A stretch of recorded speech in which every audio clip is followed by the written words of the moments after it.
어때요? 내신 잘 마무리했나요? 생각하고 싶지 않으신가요? 근데 아직 안 늦었다라는 겁니다. 지금부터가 중요하다, 이 말씀 드리는 거예요. 이유가 학생부 종합전형 기준으로 말씀드리면 대학에서는 내신이 우상향 되면 더 좋게 평가된다라는 그런 거는 너무나도 잘 알고 계시죠? 만약에 우리 아이가 교과 전형을 쓰게 된다, 그럼 끝났나요? 상위권 교과만 반영하는 대학들도 있어요. 그러면 지금부터 하면 되겠구나.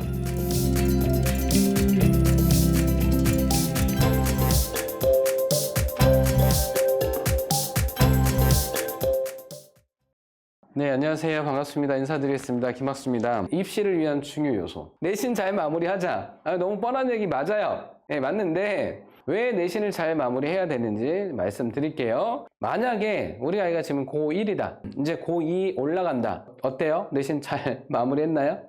생각하고 싶지 않으신가요? 근데 아직 안 늦었다라는 겁니다. 지금부터가 중요하다, 이 말씀 드리는 거예요. 이유가 학생부 종합전형 기준으로 말씀드리면 대학에서는 내신이 우상향 되면 더 좋게 평가된다라는 그런 거는 너무나도 잘 알고 계시죠? 근데 어떤 대학은 이 내신의 등락폭을 가지고 수치화 시켜가지고 평가하는 그런 대학도 있어요. 이 내신이 이만큼 올라가게 되면 그 수치를, 높은 수치를 주고, 이만큼 내려가게 되면 그 수치를, 낮은 수치를 주는데 그 낮은 게 마이너스 값이 붙게 돼서 평가가 돼요. 그러니까 유지가 돼도 플러스 점수를 주긴 하는데 적게 주고, 이만큼 올라가게 되면 플러스 점수를 많이 줘서 아이들을 좋게 평가하거든요. 그 개념이 이제 향상도라는 그런 개념이긴 합니다. 학종에서는 그렇게 수치화돼서 평가하는 대학도 있기 때문에 내신의 등락폭을, 향상도가 상당히 좀 중요하다. 자, 어떤 아이가 내신 1등급으로 계속 유지를 해요. 그럼 향상도 8점, 7.08, 1학년 2학기 4.96, 2학년 1학기 3.32, 2학년 2학기 2.1, 3학년 1학기 1.54. 완전히 수직 상승인 거죠. 향상도 13.62점. 오히려 1등급으로 유지가 된 아이들보다 향상도 점수가 더 높게 나와요. 참고로 이 아이 문과인데 전체 합한 내신은 3.72잖아요. 이 아이 스카이, 서울대 연대고대 1차 다 통과했습니다. 이건 진짜 안 좋은 거. 1학년 1학기 2.62, 2학기 3.14, 2학년 1학기 3.54, 2학년 2학기 3.88, 3학년 1학기 3.79 계속 떨어져요. 자, 향상도 점수 여기 보시면 국영수 과학 기준으로 하면 마이너스 값이 나와요. 남아있는 학기 동안에 성적을 계속 이렇게 올려준다고 한다면 학생부 종합전형에서 향상도 이 부분에서 상당히 좋게 평가가 된다. 이 부분 잠깐 말씀드리고 싶었습니다.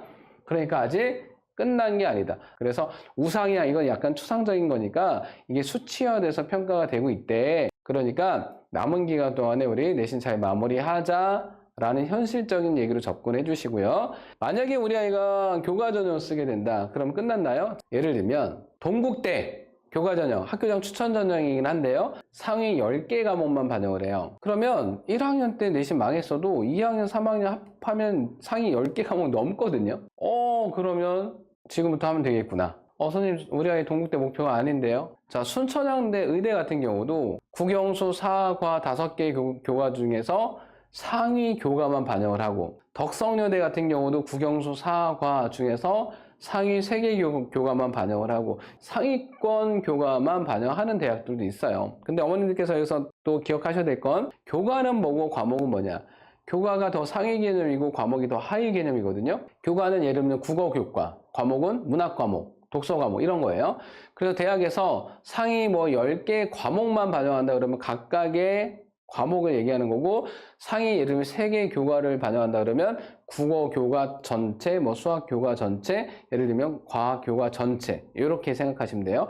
근데 상위 3개 교과를 반영한다 하더라도 각 교과당 반영하는 내신 과목은 4과목, 또 과목도 또 이렇게 제한을 두는 그런 대학도 있어요. 자, 그렇기 때문에 만약에 1학년 때 내신이 조금 안 나왔다 하더라도 지금부터가 중요해요. 현실적인 말씀을 드릴 거라고 말씀드렸잖아요. 이렇게 어머님들께서 아이들한테 얘기를 해주실 때 그냥 그렇대, 그러니까 열심히 해, 이게 아니고, 동국대는 상위 10개 과목만 반영하고 덕성여대 약대 같은 경우는 교과전형에서 상위 3개 교과만 반영하는데 각 과목당 또 4과목씩만 반영을 하는데, 그러니까 빠지는 과목들이 많아. 그러니까 지금부터가 중요하대, 이렇게 얘기를 해주셔야 돼요. 학생부 종합전형이 우선이면 내신이 더 우선이 돼야 돼요, 활동보다. 이거는 너무나도 많이 말씀드렸어요. 그리고 특히 진로 과목 같은 경우는 원점수를 좀 신경 쓰게 하십시오. 왜냐하면 등급이 안 나오잖아요. 진로 과목은 어떤 과목에 A를 되게 많이 줘요. 그러면 그 A만 보는 게 아니라 평균 대비 원점수에서 원점수가 얼마만큼 높은지를 보면서 평가하려고 하기 때문에 만약에 학종이 우선이고 그리고 진로 과목을 만약에 아이들이 신경 쓴다 그러면 A만 목표로 할 게 아니고 무조건 원점수를 높게 받는 게 중요하다. 교과 전형에서 그럼 진로 과목 반영할까요? 교과 전형에서도 진로 과목을 반영하는 대학들이 많죠. 고대 같은 경우는 A면은 1등급으로 다시 환산을 해주고 이렇게 해서 진로 과목을 반영하는 대학들이 많아요. 가천대학교가 올해 교과 전형 중에서 교과 전형이 가천대가 2개가 있는데요. 지역균형 전형이라는 전형이 있고 학생부 수사 전형이라는 교과 전형이 있습니다. 근데 가천대가 진로 과목만 반영하는 교과 전형이 있어요. 등급 나오는 과목은 아예 반영 안 하고요. 진로 과목만 반영을 해서 가천대가 뽑는 교과 전형이 따로 있어요. 자, 그런 대학도 있기 때문에 진로 과목은 여전히 계속 신경 써야 된다. 비주요 과목을 소홀히 하면 될까요? 비주요 과목 소홀히 하면 안 됩니다. 제가 좀 전에 고대 말씀드렸는데 고대의 경우에는요, 중요하지 않은 진로 과목도 있을 거잖아요. 예를 들면 뭐 스포츠 생활, 음악 감상과 비평, 예를 들면 이런 과목들은 A만 나오는 게 아니라 성취 비율도 표기가 되는 과목들이 있거든요. 이런 과목들은 고대에서도 다 반영이 돼요. A의 비율이 50%고 B의 비율이 30%고 C의 비율이 20%다라고 가정 한번 해볼게. 그럼 이 상태에서 어떤 아이가 A를 받았다? 그러면 A를 받으면 비율에 상관없이 무조건 1등급으로 변환을 해줘요. 고대는. 만약에 B를 받게 됐다라고 한다면 되게 치명적이에요. 만약에 여기서 B를 받게 되면 자, 계산식이 이렇게 됩니다. A의 비율이 몇 프로라고 말씀드렸죠? 50%. 50%면 5등급이에요. A의 비율에 해당되는 석차 등급이 5 플러스 그럼 100분의 B까지 누적 비율이면 A는 50, B는 30인 거니까 누적 비율은 80이에요. 그러면 5 플러스 100분의 80, 5.8등급이 돼요. 그러니까 비주요 과목을 소홀히 하면 안 돼요. 성균관대도 교과 전형에서 정량평가 80, 정성평가 20%가 들어가는데 그 정량평가 80 중에서 10%가 비주요 과목이에요. 아무리 못해도 4등급 이내로 만들어 주시는 게 좋습니다. 학생부 종합전형에서도 마찬가지예요. 자, 그리고 과탐은 물화생 선택이냐 화생지 선택이냐 내신에서 자, 물화생 선택하면 공대 쓸 수 있죠. 그 다음 메디컬 쓸 수 있죠. 화생. 자, 화생지를 택하게 되면 화생 때문에 메디컬 쓸 수 있죠. 근데 이 지구과학이 조금 애매해요. 그래서 학생부 종합전형으로 갈 경우에는 지구과학은 약간 애매한 과목이다. 그래서 웬만하면 물화생이 더 좋다. 수능과 관련되지 않은 과목도 신경을 써야 돼요. 만약에 과탐 2 과목을 버린다? 수능과 관련되지 않은 과목이라 그럼 학종으로 지원하기 되게 애매해집니다. 왜냐면 학생부 종합전형은 그 선택 과목에서 과탐 선택 과목도 중요하죠. 예를 들면 기계공학과를 가려고 하는데 아이가 물리2 내신을 버렸다. 그래 C가 나왔다. 그럼 기계공학 쓰기 어렵잖아요. 학종으로 만약에 우선시 한다고 한다면 수능과 관련되지 않은 선택 과목도 열심히 하는 게 좋은데 선생님 그럼 겨울방학 때부터 열심히 해야 되는 건가요? 다른 과목 하기도 벅찬데 예비 고3의 경우 이번 겨울방학 이제 어떤 과목을 세팅해서 최종적으로 정해서 가야 될지 고민이 많으실 건데 만약에 다른 과목 하기도 되게 벅차다 그러면 2 과목을 겨울방학 때는 하게 하지 마십시오. 학기 중에만 열심히 하게 해서 최대한 A를 받을 수 있게 하시고 만약에 여력이 된다 그리고 수능으로도 내가 2 과목을 고민을 하고 있다 라고 한다면 겨울방학 때 개념이나 이런 부분들을 한 번쯤은 해놓는 게 좋습니다. 만약에 우리 학교에 개설되지 않는 과목이었다 그럼 공동교육과 과정을 통해서 이수해도 되죠. 예를 들면 주변의 거점학교라든지 아니면 교육청 온라인 수업을 통해서 그거를 이수를 하게 되잖아요. 내 진로랑 관련된 과목이라는 전제하에 그러면 학생부 종합전형에서 확실히 유리하게 평가가 되는 건 맞습니다. 그런데 기본적으로 학교에 있는 내신부터 챙기는 게 일단 중요한 거고요. 엄마 나 내신 포기하고 정시에 올인하면 안 돼? 이게 예비 고2냐 예비 고3이냐를 떠나서 내신을 포기하고 정시에 올인한다? 수능과 관련된 과목이 내신에 있는데 얘를 포기하고 정시에 올인한다? 성적 안 나옵니다. 이 말은 아이들이 엄마 나 그냥 공부 안 할래 라고 얘기하는 거랑 똑같은 거예요. 자, 아무리 정시 쪽에 비중을 두는 건 맞아요. 만약에 내신이 좀 약하면 내신은 포기하고 정시에 올인한다. 이건 절대 말도 안 되는 겁니다. 올해 자 약간 대학별 특징을 좀 보여드리고 싶은데 자 이게 각각의 지역이고 그 다음에 전교과 내신, 국어, 수학, 영어, 과학 내신 그리고 진로 과목 이수 현황 그리고 서울대 1단계 결과, 연대 1단계 결과거든요. 파란색이 1단계 합격, 빨간색이 1단계 불합격. 서울대는 위쪽이 조금 더 1단계 합격이 많고 연대는 아니죠. 위쪽이 떨어진 애들도 있고 여기 또 붙은 애들도 있고 연대랑 고대랑 뽑는 특징이 조금 비슷하다고 생각하시면 돼요. 근데 연대가 더 내신을 더 많이 보는 것 뿐이고, 고대에 비하면 학생부 종합전형에서. 자, 근데 왜 서울대는 위쪽에 파란색이 많고 연대는 위쪽에 빨간색이 더 많냐? 서울대는 철저하게 수학이랑 과학적 역량을 이과에서는 되게 중요하게 봐요. 근데 목동에 있는 자사고 아이가 수학이 2.45, 과학도 2.4, 국어 1.0, 영어 1.29인데 이과예요, 이과. 수학이랑 과학이 너무 안 좋잖아요. 식물생산과학부 썼거든요. 1단계 안 됐습니다. 이 높은 학과도 아닌데, 농생 쪽인데. 이 밑에 보시면 강남 일반고, 수학 내신 1.14, 과학 2. 그러니까 과학도 중요한데 수학을 더 많이 중요하게 보는 게 서울대입니다. 전기정보공학부 1단계 합격. 근데 연대는요, 이렇게 세세하게 과목별로 보는 느낌이 아니고 전체 합산한 그 내신으로 보는 경향이 더 커요. 그것도 이제 국영수 과학 위주로 조금 더 평가한다고 보시면 되는데, 문과도 마찬가지예요. 이거는 예를 들면 경제학과를 쓴다 그러면 웬만하면 미적분을 하는 게 좋아요. 경영도 마찬가지예요. 이게 권장 과목으로 가 있지만 서울대를 만약에 염두에 둔다 학종을, 그러면 문과 애들 미적분을 해놓는 거 훨씬 더 유리합니다. 그리고 국영수 내신이 좋다라고 한다면 금상첨화인 거고요. 공부는 집중이 잘 되는 곳에서. 이건 지난번에 중등 때도 말씀드렸던 것 같긴 해요. 집에서 공부 잘 되는 아이인데, 엄마 나 오늘 친구들이랑 스카 가서 공부할게. 공부 안 하겠다는 얘기예요. 그냥 집에서 하게 하십시오. 또는 독서실이나 스카 가면 공부 잘 되는 아이가 갑자기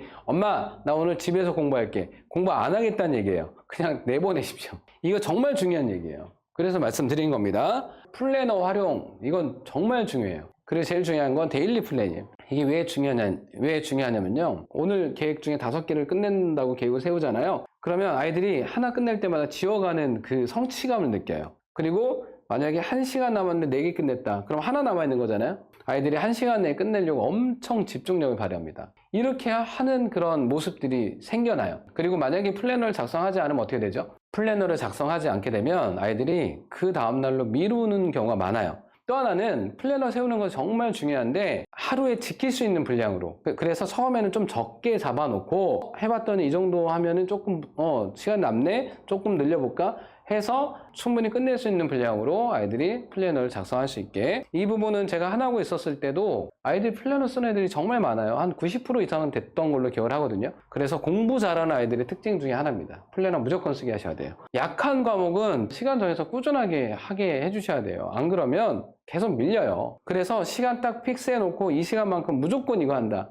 어떤 일이 있어도 이 시간에는 이 과목만 무조건 한다라는 걸 딱 정해가지고 계속 그 시간을 그렇게 해줘야 돼요. 제가 아는 아이 중에 작년 수능에서 국어 4등급 나온 애가 있어요. 나머지는 다 만점 나왔는데. 그래서 서울대 못 갔거든요. 근데 올해 또 수능을 봤는데 또 국어 4등급이 나온 거예요. 찐 이과였던 아이인 거죠. 이거를 픽스해서 이걸 미리 잡지 않으면 나중에 가면 더 힘들어집니다. 특히 겨울방학 때 시간 정해서 약한 과목 꾸준하게 예비 고3부터 말씀드릴게요.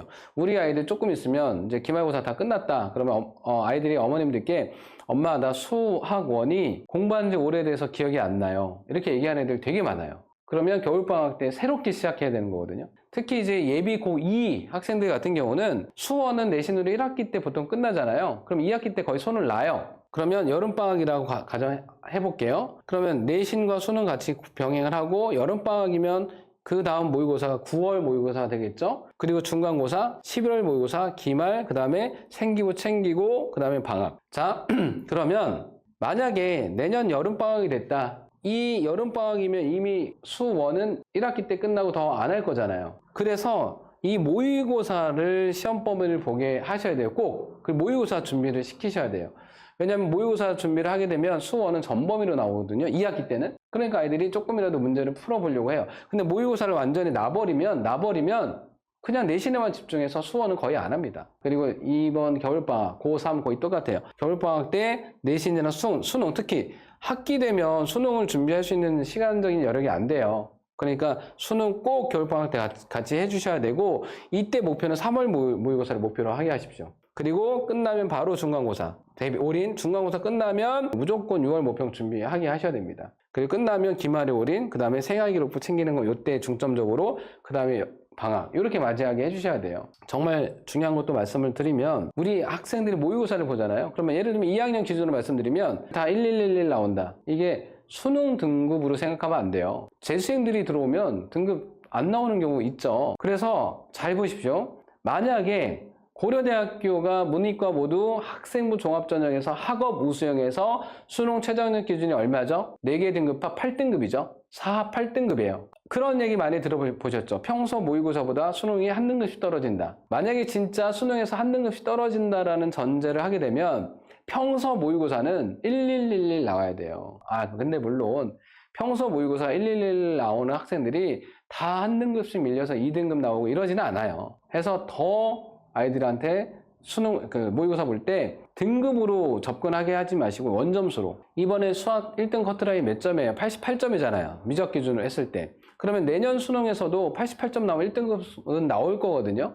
90점 초반 나오면 무조건 1등급 나와요. 그래서 아이들한테 등급에 1위 하지 말고 원점수, 너 90점 초반 이상이면 국어는 1등급 나올 거야, 수능에서. 너 수학은 88점 이상이면 1등급 나올 거야. 그렇게 해서 아이들마다 조금 다른 기준으로 접근을 좀 시켜주시면 좋긴 하거든요. 자, 그런 차원에서 일단 말씀드렸습니다. 학종 지원의 전략은 결이다. 이게 뭐냐면요. 만약에 우리 아이가 물화를 했다. 그러면 공대 전자공학과를 쓸 수 있는 내신이면 전자공학과 쓰면 돼요. 근데 전자공학과를 쓰기가 조금 애매한 내신이다 그러면 기계공학과 써도 상관없습니다. 그러니까 내가 공대를 가려고 물리랑 화학을 했다 그러면 상위권 공대를 쓸 수 있는 내신이면 상위권 공대 쓰면 돼요. 근데 상위권 공대를 쓰기 어렵다 그러면 하위권 공대 써도 전혀 상관없습니다. 우리 아이가 메디컬 가려고 의대 가려고 생기부를 다 의대 쪽으로 맞춰놨어요. 근데 의대 가기가 조금 애매한 내신이에요. 약대 써도 상관없습니다. 전혀. 그러니까 이 학종 지원 전략인 결이라는 게 선택 과목 안에서 내가 내신이 되면 상위권 쓰면 되고 내가 내신이 약하면 조금 하위권 학과를 써도 전혀 상관없다. 그 생기부 내용으로 접근하는 게 아니다. 그래서 학종 지원의 전략은 결이 중요하다. 선택 과목의 결이 중요하다. 그 말씀 드리는 겁니다. 제가 준비한 분이 여기까지예요.